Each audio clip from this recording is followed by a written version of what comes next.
শাহেদের হাত দুটো শক্ত মুঠো হয়ে আসছে, চোখ দুটো লাল। এত বছরের নীরবতা ভাঙ্গার যে যন্ত্রণা তা তার পুরো চেহারা স্পষ্ট। মা, এবার থামো। শাহেদ তার মায়ের চোখে চোখ রেখে বলল, গলার স্বর এক কঠিন জেদ কাজ করছে। আমার স্ত্রী এই বাড়ির কোনো বেতন ছাড়া কাজের লোক নয় যে তুমি যা বলবে তাকে সেটাই মেনে নিতে হবে। বছরের পর বছর ধরে আমি দেখে আসছি, কানের কাছে মুখ নিয়ে এসে সারাদিন তুমি শুধু আমার স্ত্রীর নামে কুটনামি করো। কোনটা তার ভুল, কোনটা তার গাফিলতি, এই নিয়ে তোমার যত কারবার। রেহানা বেগম মুখ খুলতে গেলেন, কিন্তু শাহেদ হাত তুলে তাকে থামিয়ে দিল। আজও 5 মাসের গর্ভবতী, ডাক্তার স্পষ্ট বলেছে ওর রক্তে হিমোগ্লোবিনের 7-এর নিচে, শরীরের প্রেসার নেই, বাচ্চার গ্রোথ আটকে আছে। এমন অসুস্থ শরীর নিয়ে ও যদি একটু রেস্ট করতে চায়, তুমিও তাকে নেকামি আর বাহানা বলো। নিজের সময়ের ধান সিদ্ধ করার গল্প শুনিয়ে একটা অসুস্থ মানুষকে এভাবে খাটিয়ে মারতে তোমার একটু বুক কাঁপলো না? শাহেদ একটা দীর্ঘশ্বাস ফেলে একটু থামলো। ড্রয়িং রুমে তখন রাফাত আর মিথিলা স্তব্ধ হয়ে দাঁড়িয়ে আছে। শাহেদ আবার বলতে শুরু করলো, সুমনা আমাকে সাফ জানিয়ে দিয়েছে ও আর কোনোদিন এই বাড়িতে ফিরে আসবে না। আর বেশ তো, ওর না থাকতে এই সংসারে কি এমন ক্ষতি হবে বলো? তোমার মতে তো সারাদিন ঘরে শুয়ে বসে কাটাতো, কোনো কাজই করতো না। তাহলে একজন অলস মানুষ না থাকলে কি হয়? সংসার কি আর আটকে থাকবে? তোমরা তোমাদের মতো সংসার এবার নিজেরা চালিয়ে নাও। ছেলের মুখে এমন সরাসরি ও ধারালো কথা শুনে রেহানা বেগমের অহংকার বড় আঘাত লাগলো। তিনি নিজের ভুল বা অন্যায় স্বীকার করার পাত্রী নন। মুহূর্তের মধ্যে তার চেহারায় এক চরম আত্মপক্ষ সমর্থনের অভিনয় ফুটে উঠল। তিনি 2 হাতে বুক চেপে ধরে রাফাত আর মিথিলার দিকে তাকালেন। চোখের কোণ দিয়ে জল গড়িয়ে পড়ার ভান করে রেহানা বেগম কেঁদে উঠলেন, দেখছিস, তোরা নিজের চোখে দেখ। যা, ছোটবেলা থেকে তিলে তিলে করে যাকে মানুষ করলাম, আজ সেই বড় পোলা বউর কথায় উঠে আর বসে। একবারে বউর গোলাম হয়েছে। একটা বাহিরের মেয়ে এসে আমার ছেলেটারে আমার বিরুদ্ধে দাঁড় করাই দিল। রেহানা বেগম ভেবেছিল এই কান্নাকাটিতে ছোট ছেলে রাফাত আর গুণবতী ছোট বৌমা মিথিলা তার পক্ষে কথা বলবে, শাহেদকে তিরস্কার করবে। কিন্তু পরিস্থিতি তার ধারণার বাহিরে চলে গেল। মিথিলা তখন দরজার কাছে চুপচাপ দাঁড়িয়ে পুরো দৃশ্যটা দেখছিল। শাশুড়ির নাটকীয় কান্না দেখে সে এক পা এগিয়ে এলো। তার চেহারায় কোনো বিরক্তি বা রাগ ছিল না, ছিল কেবল এক ধরনের বাস্তবমুখী কাঠিন্য।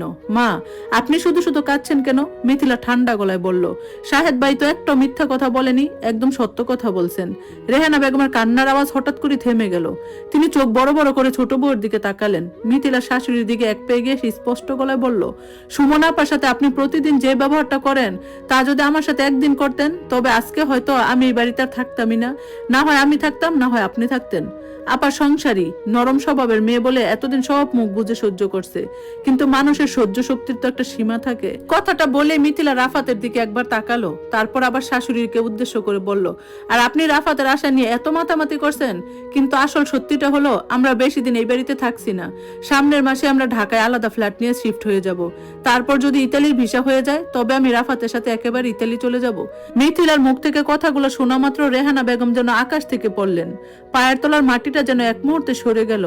যে ছোট ছেলে আর ছোট বউয়ের অর্থনৈতিক ক্ষমতা, ব্যাংকের চাকরি আর ইতালির ইউরোর দম্বে তিনি বড় বউকে প্রতিনিয়ত তুচ্ছ তাচ্ছিল্য করতেন, যার উপর ভরসা করে তিনি বড় ছেলেকে পর ভাবছিলেন, সেই ছোট বউ তার মুখের উপর এমন সিদ্ধান্ত জানিয়ে দিল। কথাতেই আছে, যার জন্য করি চুরি সেই বলে চোর। রেহানা বেগম তুতলাতে তুতলাতে বললেন, মা মিথিলা, তুই সব কি বলছিস? তোরা আমায় ছেড়ে ঢাকায় চলে যাবি? রাফাত, তুই কি বলছিস? বউ কি সত্যি বলতেছে? রাফাত মুখ নিচু করে রইল। সেও জানে তার মা এই পরিবারে বড় ভাবির উপর কতটা অবিচার করেছেন। আর মিথিলা স্বাধীন চেতা মেয়ে, সে কখনোই রেহানা বেগমের এই অন্যায় কর্তৃত্ব মেনে নেবে না। শাহেদ আর এক মুহূর্ত সেখানে দাঁড়ালো না। ঘরের পরিবেশটা তার কাছে বিষাক্ত মনে হচ্ছিল। সে নিজের ঘরে গিয়ে একটা ছোট ব্যাগে প্রয়োজনীয় কিছু কাপড় চোপড় গুছিয়ে নিল। ঘর থেকে বেরিয়ে এসে সে ড্রয়িং রুমে থমকে থাকা সবার দিকে তাকালো, বিশেষ করে মায়ের দিকে, যিনি এখনো কিংকর্তব্য বিমূঢ় হয়ে সোফায় বসে আছেন। আমি সুমনার কাছে যাচ্ছি মা, শাহেদ খুব ধীর গলায় বলল। যেদিন আমি ওর আর আমার অনাগত সন্তানের জন্য একটা নিরাপদ আর সম্মানের আশ্রয় তৈরি করতে পারবো, সেদিনই কেবল আমার দায়িত্ব শেষ হবে। এই সংসার তোমার মতোই সামলাও। শাহেদ পা বাড়িয়ে দরজার বাইরে বেরিয়ে গেল। খট করে দরজা বন্ধ হওয়ার শব্দটা যেন রেহানা বেগমের অহংকারের উপর শেষ পেরেকটি পুঁতে দিল। ফাঁকা ড্রয়িং রুমে দাঁড়িয়ে থাকা শাশুড়ি এবার বুঝতে পারলেন, অন্যের উপর অবিচার করলে নিজের সংসার আগলে রাখা যায় না। দিন শেষে শব্দহনি নিজের বুকে এসে জমে। রিকশা থেকে নেমে মোজাম্মেল সাহেবের বাড়ির চত্বরে পা রাখতে শাহেদের বুকের ভেতরটা অজানা চাপা অনুভব হলো। হাতের ছোট ট্রাভেল ব্যাগটা সে শক্ত করে চেপে ধরলো। ঘরের বারান্দায় বসে মোজাম্মেল সাহেব একটা খবরের কাগজ পড়ছিলেন। শাহেদকে ব্যাগ হাতে উঠানে দাঁড়িয়ে থাকতে দেখে তিনি কাগজটা কুল থেকে নামিয়ে চশমার উপর দিয়ে তাকালেন। শাহেদ এগুতে গিয়ে থমকে দাঁড়ালো। শ্বশুরের সামনে এভাবে ব্যাগ নিয়ে এসে দাঁড়ানো তার জন্য সহজ ছিল না। মোজাম্মেল সাহেব কখনো কড়া কথা বলেন না, শুধু ধীর গলায় বললেন, ভেতরে এসো শাহেদ, সুমনা ঘরে আছে। শাহেদ টিপে টিপে সুমনার ঘরের দরজায় গিয়ে দাঁড়ালো। সুমনা তখন বিছানায় আতশোয়া হয়ে একই বইয়ের পাতা উল্টাচ্ছিল। দরজায় পায়ের শব্দ পেয়ে সে চোখ তুলে তাকালো। শাহেদের পরনে কাজের শার্ট, হাতে ব্যাগ আর চেহারায় পরিশ্রান্তির ছাপ। সুমনা বইটা বন্ধ করে পাশে রাখলো। তার মুখে কোনো অভিমান বা ক্ষোভের তীব্রতা ছিল না, কেবল এক ধরনের নিঃশব্দ কাঠিন্য ফুটে উঠল। শাহেদ ব্যাগটা মেজের একপাশে রেখে ঘরে ঢুকে অপরাধীর মতো দাঁড়িয়ে রইল। সে মুখ তুলে সুমনার দিকে চেয়ে আস্তে করে বলল, আমি সব গুছিয়ে চলে এসেছি সুমনা। সুমনা কিছুক্ষণ চুপ করে শাহেদের দিকে তাকিয়ে রইল। তারপর খুব শান্ত, সংযত, স্পষ্ট কণ্ঠে বলল, তুমি যদি কয়েকদিনের জন্য শ্বশুর বাড়িতে জামাই হিসেবে বেড়াতে বা থাকতে এসে থাকো, তবে তোমার জন্য এই ঘরের দরজা খোলা। আমার বাবা মা তোমাকে আদর যত্নই করে রাখবে। তবে তুমি যদি আমাকে ওই বাড়িতে ফিরিয়ে নিয়ে যাওয়ার জন্য এসে থাকো, তাহলে হাত মুখ ধুয়ে খেয়ে নাও, তারপর একটু রেস্ট নিয়ে তোমার মায়ের কাছে একাই চলে যাও। শাহেদ থমকে গেল। সুমনার গলা সরে এমন এক হিমশীতল বাস্তবতা ছিল যা শাহেদকে ভেতর থেকে কাঁপিয়ে দিল। সে এক পেয়ে গিয়ে সে সুমনার বিছানার পাশে রাখা কাঠের চেয়ারটাতে বসলো। আমি তোমাকে ফিরিয়ে নিতে আসিনি সুমনা, শাহেদ নিচু গলায় বলল।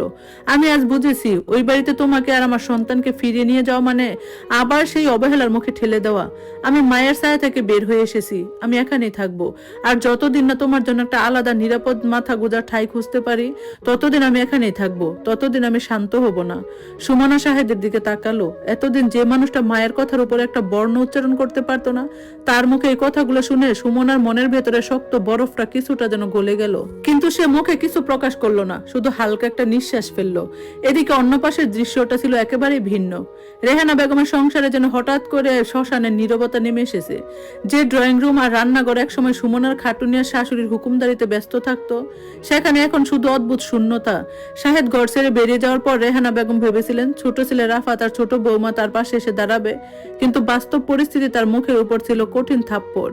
রাফাত ইটালি থেকে এসে কদিন পর ছুটি কাটাচ্ছে, তাই সে আর মিথিলা সকাল হলেই শহরের নামি দামি শপিং মল বা রেস্তোরাঁর উদ্দেশ্যে বেরিয়ে যায়। ব্যাংকের এডিট শেষ হওয়ায় মিথিলা ছুটি নিয়ে নিয়েছে।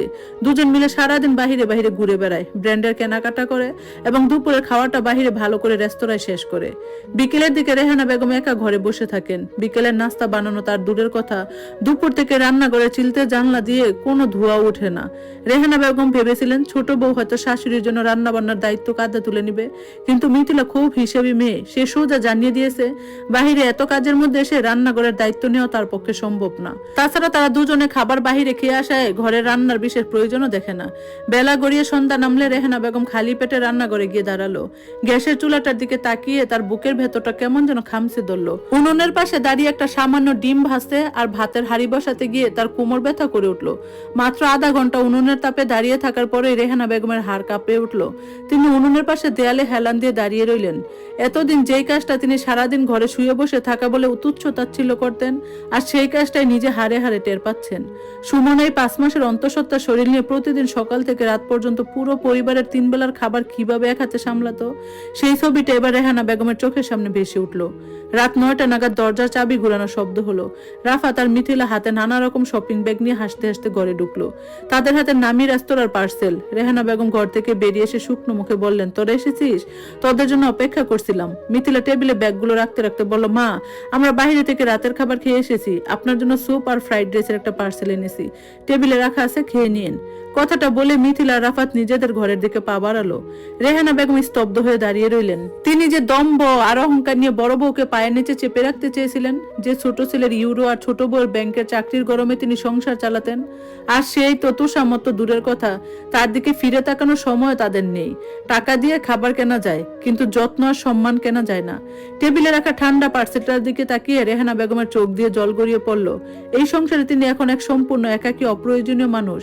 নিজের অহংকার আর অবিচারের দহনে তিনি আজ নিজেই পড়ছেন।